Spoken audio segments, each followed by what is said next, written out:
Hello everyone, and welcome once again to the Heir's Lair. I am your host, Jonathan Taylor.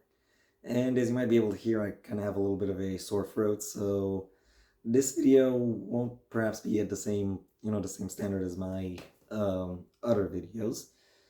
And to be honest, I kind of spent the last few days being torn between let my throat rest so it so it heals, and keep my throat active so that so that it heals. Still, I made the executive decision, being the only executive around here, to to go ahead and to present this video, because it is still something that I find worth talking about. And the video, as the title will have already given away, is another one in my Demon Storm remix mini-series of videos, where I talk about my my idea for how to rewrite the Demon Storms book series as was written by Valerie Storm. In the last the last book series, the last video ended with the lead characters burying the hatchet, so to speak, and deciding that they would maybe not rekindle their relationship, but not be actively hostile towards each other, and and go back to Raziak together. The third book picks up with them at their first major stop on the way there, Port City, just as they're about to make their final supply run for the for the journey ahead. As they leave the inn where they stay in to do so, they discover that they are being pursued, and their attempt to lose their pursuers leads into a chase scene and then an action scene.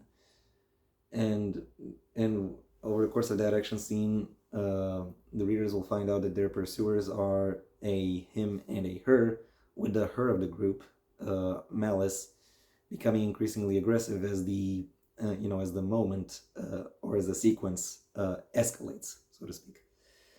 Eventually, Ari and Kari are on the ropes or about to be defeated, captured, what have you. And it is at this point that the him of the pursuing duo, Gimme, knocks Malice out, and he reveals that he actually wants to join them, or rather they want, or rather they want, or rather he wants them to join, to join him on his pursuit. What is his pursuit? Well, he mentions that he is part of the Council of Balance, a secret society from a different continent that very much controls all the political dealings of that continent from the shadows. The council now has plans with the with the political affairs of the continent where the where the leads live, and Guinea is dead set on making sure that the council doesn't get a foothold on this continent. The two of them very much agree to that, and in fact tell him that their very next stop will actually be and will actually lead them to another potential ally. And that potential ally, as is revealed when they arrive, is Niniko, the Water Witch, one of Xena's sisters. One day, when they arrive at Niniko's hideout, stronghold, whatever you're gonna call it, Kari reveals what happened with Raven. Guinea reveals that he is from the Council of Balance, and what their affair is, and Niniko in turn reveals that Kari is indeed a Catalyst Reborn, and that the reason Riniko killed Vivian is because Vivian was spying on her. Guinea recognizes the name Vivian, and because Vivian was a council spy. So yeah, that pretty much makes it clear that the council is is becoming quite active, and they have to get their initiative going.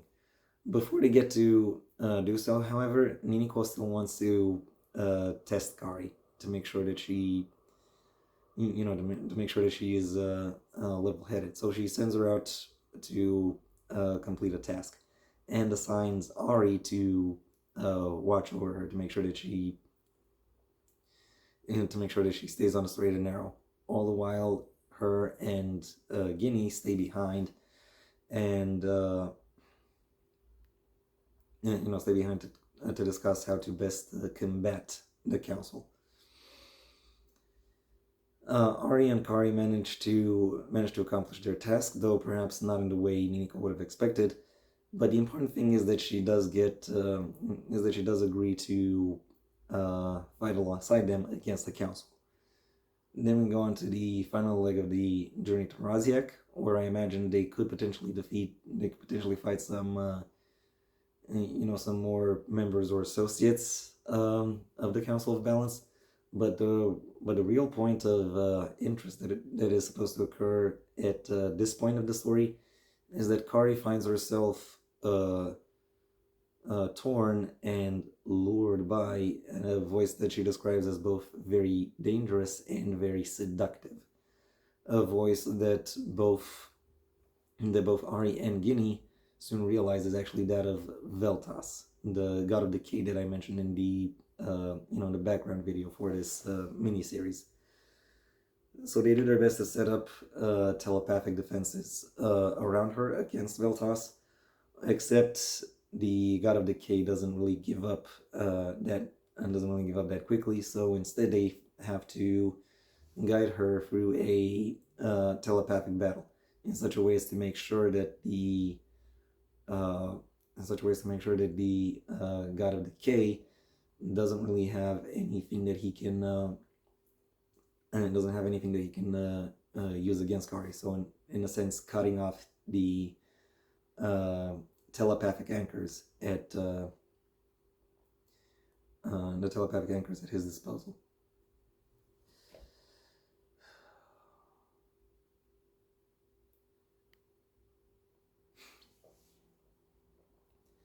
They managed to fight off Veltas, and however Guinea at least is smart enough to know that the god of decay isn't done with them yet. The real surprise and the major the biggest revelation of this trip actually occurs right at the end, once they reach Raziak itself, and find out that find a different person in charge, and that person is in fact Ari's long gone, presumed dead mother. The fourth book picks up from this ending with a bunch of explanations. Ari's mother, who I'll call Aurora, even though I don't remember if the book actually calls her that, was captured by the Council of Balance and experimented upon, so she is able to have some level of magical abilities. Nevertheless, she managed to escape and found her way back to the village.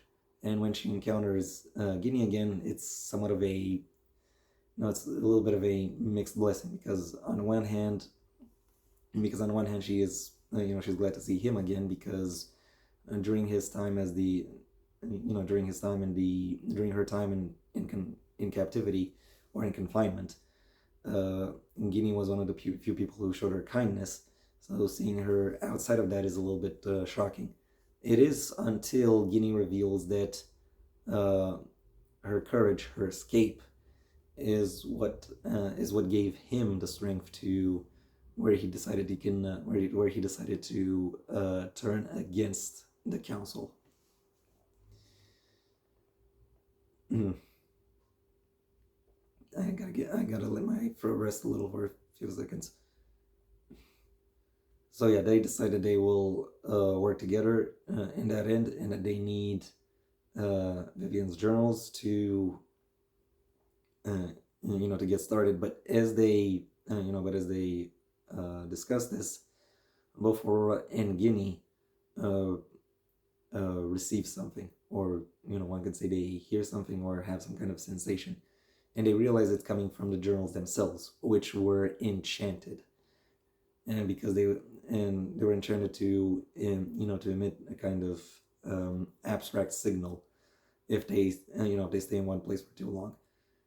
Guinea is nevertheless capable of snuffing out that signal, or I could have probably done it too. But the more important thing is that it is that if they heard it, it is likely at least one other more hostile council member. Sorry about that. Council member or associate will have also heard it, and maybe might be coming towards Raziak.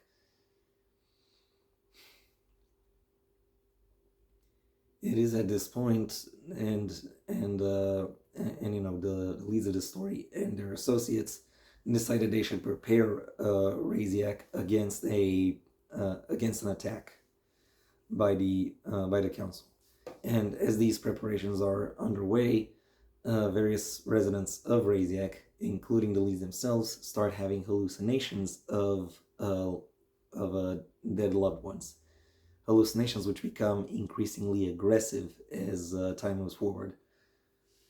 They do their best to figure out, what exactly is causing these hallucinations, and eventually, I think it makes sense for Kari to piece together that all of the people who who the residents have been seeing, all either died mysteriously, or have been involved in the same incident that led to the death of Ari's father, which in turn leads to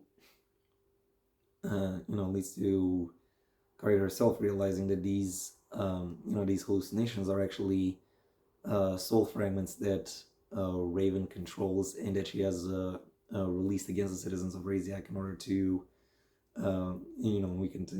weaken their resolves. As she makes that realization, however, Raven's full-scale assaults, full-scale attack on Raziak begins. Raven's full-scale attack, as I was saying, begins, and therefore every potential shadow in the town becomes a potential aggressor. The lead's abilities are nevertheless capable of countering the threat that Raven brings, but they can only keep her at bay. She is only driven away by by the influence through the influence of an outsider, Kiniko, the lightning witch, another one of Xena's sisters. And when she arrives there, she is immediately very standoffish, very dismissive of of the village, of everyone in it, and of what it is that they can do. But she stops when Kari speaks up on their behalf. At which point, sorry, try not to be surprised. My neck being as it is, I may eventually cough. Anyway, back to the story. Kari realizes that Kiniko reveals that she wanted Kari to speak up on their behalf. So because she wanted to see that Kari will have found a home with someone, or within a human community, so to speak.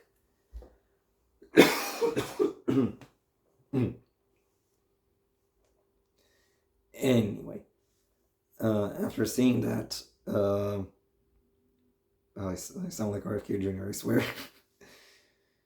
Anyway, after seeing that, Kiniko tells Kari that she wants her help, in dealing with a stronghold that some allies of Raven are holding or are sequestered at. Kari is initially skeptical because she thinks she may be she may be needed at Raziak, but her but her allies inform her that assure her that her abilities could be put to better use if she is if she's attacking Raven in a more direct fashion, and she agrees. Joins Kiniko on this attack against the stronghold, the castle where several of Raven's acolytes are doing their thing, whatever that thing may be, and Kiniko even gives Kari some pointers with regards to how to more effectively use her abilities, in battle. They manage to clear out the castle, after which Kari herself gets knocked out. And when she comes to again, she finds herself within the castle's dungeon, with Kiniko looming over her. Because for some reason I very much appreciate ironic bookends, I guess. But yeah, that was it for this portion of the rewrite draft. This is how I would rework books 3 and 4 of the Demon Storm series, The Storm Darkens and Heart of the Storm. I hope you've enjoyed it, and I hope my voice wasn't too big of an issue for you. If you did derive some appreciation from this video, well then please like it, maybe even share it wherever you think other people will also like the video. If there is anything you'd like to add, either to the remake suggestion or to the books that inspired it, that's what the comment section is for. And if you want to see when my next video gets released, well then please subscribe, and ideally also ring the bell or do whatever else YouTube will ask of you in order to keep you notified. My books, the first of my own Heir to the Empire series, The Next Generation of Path Not Taken, are available at various book retailers under their respective master links in the description down below, right past my social media links, which I also suggest you check out should you choose to. I also have a second channel where you can hear me talking about whatever crosses my mind, though it'll typically still be related to narrative analysis, but of works outside of the print medium. So if that sounds like it could be of interest to you, then go ahead and check it out. If, however, you want to hear more about my thoughts on the print medium and selected works therein, then I suggest you stay on this channel and go for my extensive backlog, where I talk about, where aside from, the occasional rewrite video, I also do a lot of book reviews, I do writing advice videos, and I also do videos on miscellaneous connected topics. If that doesn't interest you either, then I suggest you go ahead and do whatever you want the rest of your day, because it is your day after all. And yeah, that was it for me. So until next time, I've been Jonathan Taylor, and this has been the Heir's Lair.